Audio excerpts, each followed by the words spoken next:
Salam jumpa pemirsa, senang sekali hari ini saya Gisela Tahabari kembali hadir menjumpai Anda dalam program acara Manage Your Mind. Mind is not everything, but everything comes from your mind, so manage your mind. Dan di episode kali ini kita akan mengangkat satu tema yang sangat menarik, yakni mengenai pentingnya wawasan kebangsaan di era digital. Tentunya saat ini kemampuan generasi muda begitu maju dalam mengikuti kemajuan teknologi. Namun sangat disayangkan sekali pemirsa jika kemajuan ini tidak disertai dengan pengetahuan yang mumpuni, wawasan dan kebangsaan Pancasila. Dan saat ini mungkin banyak generasi muda juga yang lebih mudah menerima ideologi atau budaya dari luar yang tentunya tidak sesuai dengan Pancasila dan budaya kita saat ini. Kita akan mengupasnya saat ini, tentunya bersama dua narasumber yang saat ini sudah hadir bersama dengan saya. Saya akan sapa terlebih dahulu. Di sebelah kanan saya ada Bapak Dr. Andes Haji Mahmud Ghazali. Beliau merupakan dosen dan sekretaris Yayasan Unira. Halo Pak Ghazali. Assalamualaikum. Oke, selamat malam Pak Ghazali. Di sebelah Pak Ghazali juga ada Dr. Kiai Haji Ramadan Khotib MH. Pak Ramadan juga merupakan dosen dan ketua senat dari Unira. Selamat malam Pak Ramadan. Selamat malam. Assalamualaikum warahmatullahi wabarakatuh. Mudah-mudahan kita sehat semuanya ya. Amin. Ya, saya kemarin juga baru mendapat kabar juga pemirsa bahwasannya Bapak Rektor dari Unira ini Bapak Dr. Hasan Abadi MAP yang meninggal. Kami saya dan juga Dama TV turut berbelasungkawa yang sedalam-dalamnya Pak. Sekali lagi semoga amal ibadah dari Pak Hasan, Pak Rektor ini diterima. Amin. Amin. Oke, baik langsung saja Pak ya, kita akan membahas tema kita pada malam hari ini. Mungkin yang pertama ini Pak, saat ini sudah banyak sekali mungkin pemirsa ataupun generasi muda saat ini yang mungkin melupakan wawasan kebangsaan. Sebenarnya apa sih Pak yang dimaksud dengan wawasan kebangsaan ini? Pak Ghazali dulu silakan. Terima kasih Mbak Gisela bahwa perbincangan kita pada malam hari ini sangat tepat sekali di era masa digital ya, kaitannya dengan wawasan kebangsaan.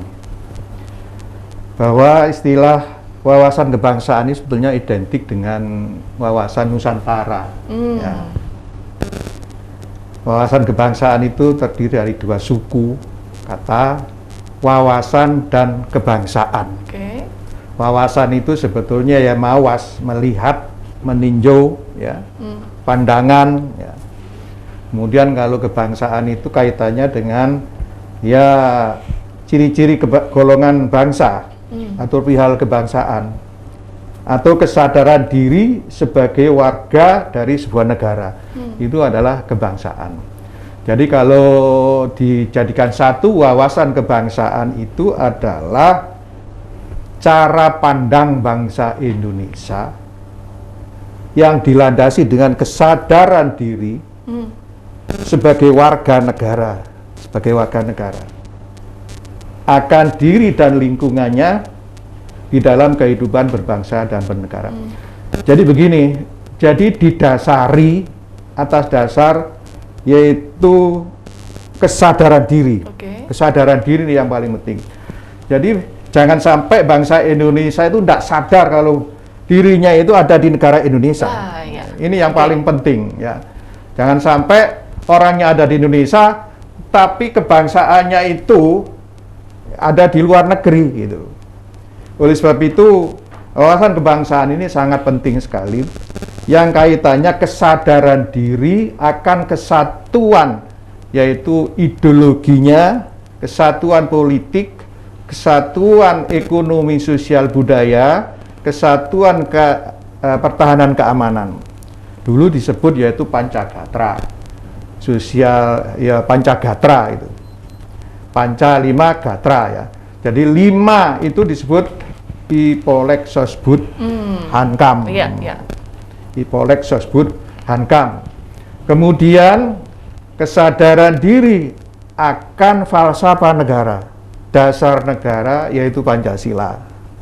Kesadaran diri akan tujuan negara, tujuan bangsa Indonesia yang berdasarkan Undang-Undang Dasar 45 dan Pancasila, khususnya yang tercantum di dalam pembukaan Undang-Undang 45. Kesadaran diri mengenai Kebhinneka Tunggal Ikaan, sadar bahwa bangsa Indonesia ini adalah berbineka tunggal ika.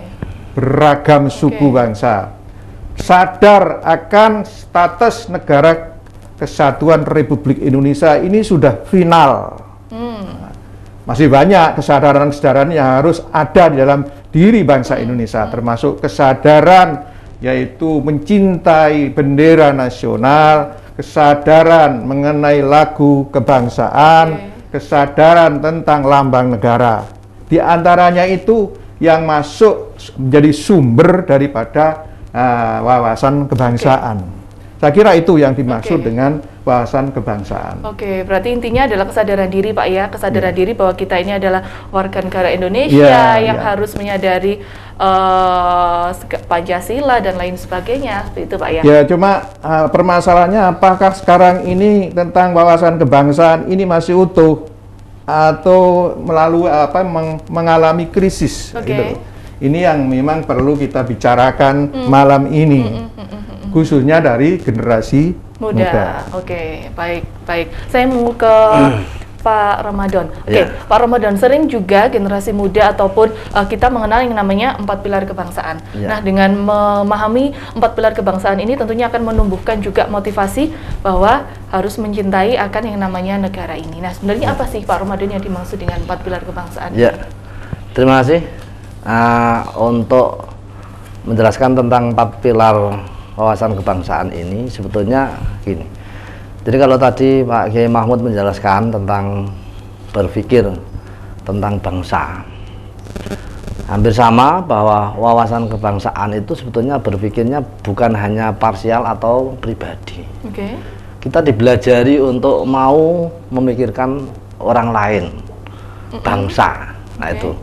Jadi kalau berbicara tentang masalah apa saja yang ada di Indonesia, itu jangan hanya kelompok saya, pribadi saya, dan seterusnya. Itu mungkin singkatnya seperti itu. Nah, sedangkan pilar-pilar yang sudah dijadikan untuk merekatkan kebangsaan ini adalah yang pertama adalah Pancasila.